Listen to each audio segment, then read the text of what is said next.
Donc bonjour à toutes et à tous, on se retrouve pour une nouvelle vidéo sur cette victoire 1-0 dans la douleur avec un Barça à deux visages contre les deuxièmes terroristes de la Liga, contre Alaves 1-0 à domicile.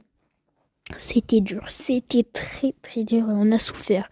Et un Barça, je le répète, à deux visages car une première mi-temps littéralement cataclysmique et on va en reparler.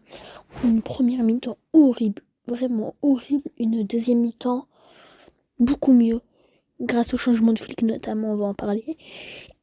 Et une réaction et ce but qui nous donne de l'espoir. On a de l'espoir. Carré. Ça fait combien? Ça fait 2 débriefs, je le dis.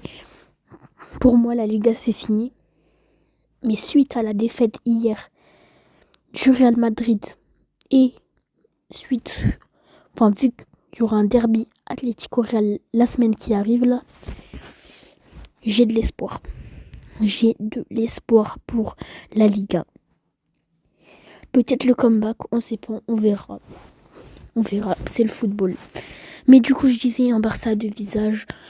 Un Barça en première mi-temps catastrophique qui arrivait à rien créer. Franchement, on était horrible. Première mi-temps horrible, mais vraiment aucune action de notre côté.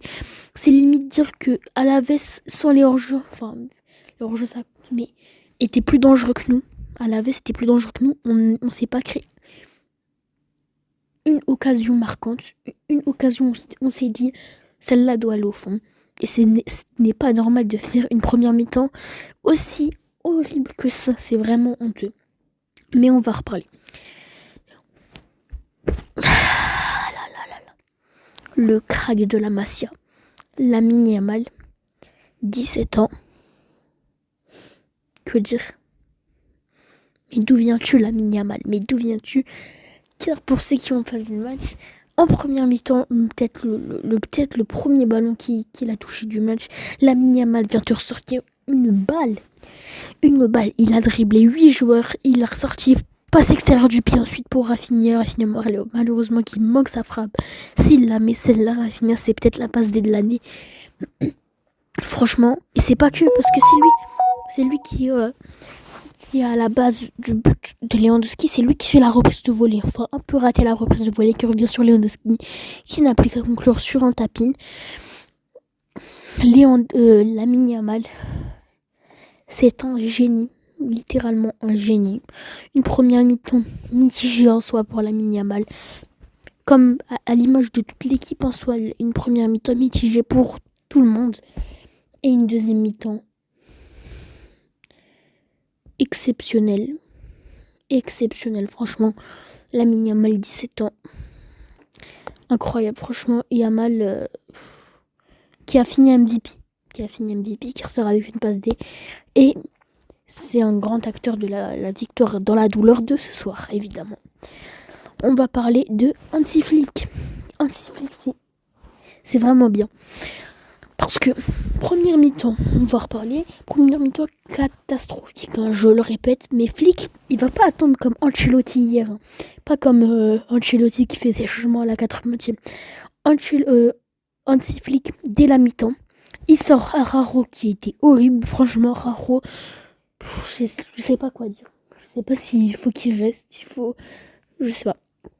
Mais un rare horrible qui sort et un Casado vraiment moyen et pas très visible. Et d'ailleurs, je l'ai peut-être pas mis, mais Fermin Lopez est entré à la 8e minute de jeu à la place de Gavi.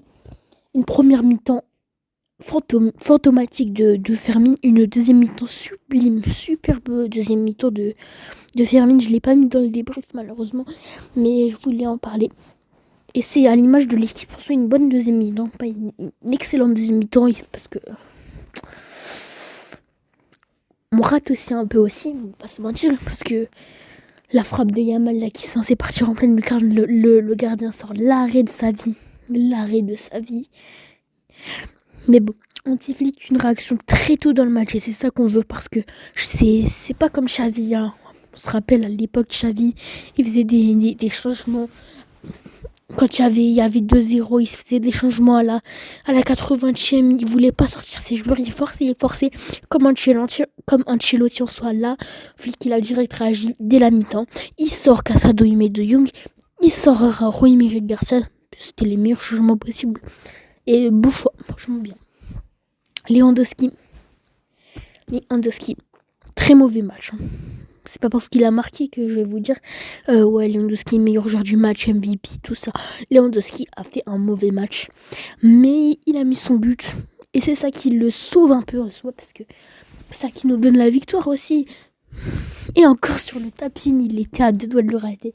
Alors si celui-là il le rate, et comme moi j'aurais pété un cap sur lui, j'aurais tellement pété un cap sur lui. Mais en tout cas, Lewandowski buteur, c'est lui qui nous donne la victoire en soi. Mais qu'est-ce que j'allais dire? Attendez, j'ai oublié ce que j'allais dire. Mais un Lewandowski dans les remises, dans les passes, horrible en soi. Et comme d'habitude, dès qu'il décroche, en fait, dès qu'il essaye de décrocher, il rate tout ce qu'il fait. Je ne comprends pas. Il faut qu'il arrête de forcer avec le décrochage. Il est mieux quand il reste en attaque. Et voilà, il a mis son but. C'est ce qui nous donne la victoire. Et c'était important. Là, de prendre les 3 points, ils étaient primordiaux, ces 3 points. Et on va parler de l'arbitrage. On va parler parce que même dans la victoire, il y a du débat. Parce qu'à un moment donné, il n'y a pas eu de gros vol, évidemment. Mais quand on voit que nous, on fait 7 fautes dans le match, ok, 7 fautes, on prend 5 cartons jaunes ou 4. Ok, c'est rien, c'est pas grave ça. Deportivo Alavés, ils ont fait une trentaine de fautes, ils ont pris un carton jaune. Ok, certes, toujours les fautes d'Alavés, c'est des fautes vicieuses parce que les fautes, elles sont pas claires. Mais si c'est toujours répétitif, toujours, ça continue, faut siffler, faut mettre un carton pour les calmer. Parce qu'ils font une trentaine de fautes, ils coupaient le jeu toutes les 2 minutes. Toutes les 2 minutes, ils coupaient le jeu, faut se calmer un moment. Faut se calmer, faut mettre des cartons, faut les calmer. Il y avait un arrêt de jeu. J'ai vu sur le live de l'immigré par exemple, il a dit, parce que à la mi-temps, je vais voir son live. Il a compté, il y avait 55 arrêts de jeu dans toute la première mi-temps.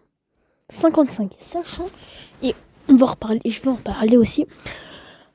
Il y a une grosse faute de Gavi, carton jaune, ok, on en reparlera. Et un gros contact de la tête, c'est un gros choc qui a coupé tout le début de match, 10 minutes. Le joueur d'Alaves, j'espère qu'il va bien, qui va bien tout simplement, qui est sorti sur civière, enfin pas sur civière, mais sur un truc là, une petite voiture là, une voiturette. 10 minutes, ok. Juste ça. Hein. Et encore parce que toute la deuxième mi-temps, il y a eu plein d'arrêts de jeu, plein de fautes. Alaves qui fauche nos joueurs à chaque fois. Et ensuite, on arrive à la 45e. Moi, je me dis 15 minutes de temps additionnel, facile. C'est pas, on arrive à la fin de la première mi-temps, seulement 6 minutes de temps additionnel. Sachant que juste le contact entre Gavi et le joueur d'Alaves, ça durait déjà une dizaine de minutes. À un moment, faut m'expliquer ça, c'est comment ils calculent leur temps additionnel. Parce que soit ils mettent le temps additionnel qu'il faut, soit ils coupent le chrono dès qu'il y a un arrêt de jeu. Faut savoir, parce que c'est toujours comme ça en soi. C'est toujours, en fait, c'est incompréhensible qu'en deuxième mi-temps, il y ait beaucoup moins d'arrêt de jeu, ok. Il y a eu 4 minutes de temps additionnel. En première mi-temps, plein d'arrêts de jeu, il n'y a eu que 2 minutes de plus, 6 minutes. En première mi-temps, ça méritait au moins une quinzaine de minutes de temps additionnel et j'ai pas vu beaucoup de monde en parler. Donc, l'arbitrage toujours, et surtout les cartons jaunes, ça m'a saoulé que nous, on faisait une petite faute, carton jaune direct, ils cherchaient même pas à comprendre. Eux, ils ont fauché Fermin Lopez à un moment donné, il a même pas sifflé faute. Mais je ne comprends pas l'arbitrage en Liga. Maintenant, va falloir régler l'arbitrage un peu. Va falloir régler l'arbitrage parce que même l'Espagnol, enfin le Real hier, ils ont été victimes d'un mauvais arbitrage. Mais évidemment, ça explique pas la mauvaise première mi-temps qu'on a fait, évidemment. Koundé, depuis le match contre Retafe, Bon, je disais, Koundé, depuis le match contre Étafé, il est catastrophique. Il perd tous les ballons. Il perd tous les ballons à chaque fois. Des mauvaises passes, des mauvais contrôles. Il faut qu'il se réveille un peu parce que je sais pas ce qui lui arrive depuis le match contre Étafé. Je ne comprends pas. Il enchaînait les bonnes prestations, des masterclass à chaque match. Et depuis le match contre... C'est quoi le match après Étafé? Après le match contre Étafé, c'était Benfica, je crois. Depuis le match contre Benfica, enfin à partir du match contre Benfica, plus rien. Il rate ses passes, il rate ses contrôles, il rate tout ce qu'il fait, il rate. Je sais pas ce qui lui arrive, il va falloir qu'il se reprenne un peu. Et au niveau du classement, parce que maintenant, la Liga est relancée, car après, la semaine prochaine, Real Atlético. On est à 4 points du Real et à 3 points de l'Atlético. Sachant que s'il y a un nul entre l'Atlético et le Real, on revient à 2 points du Real et à 1 point de l'Atlético. Victoire du Real, on reste à 4. Enfin, si on gagne, nous, évidemment, contre Séville. Nous, on gagne contre Séville. Si le Real y gagne, on revient, on passe devant l'Atlético et on reste à 4 points du Real. Si l'Atlético y gagne, c'est pour moi la meilleure solution, c'est le match nul, comme ça on revient au contact des deux. Si l'Atlético y gagne, il passe devant le Real et on revient à 1 point du Real et on reste à 3 points de l'Atlético. Donc la meilleure solution reste le nul pour moi. La meilleure solution reste nul. Mais si il faut espérer une victoire d'un des deux clubs. Il faut espérer la victoire de l'Atlético. Il faut absolument éviter la victoire du Real. Absolument éviter la victoire du Real.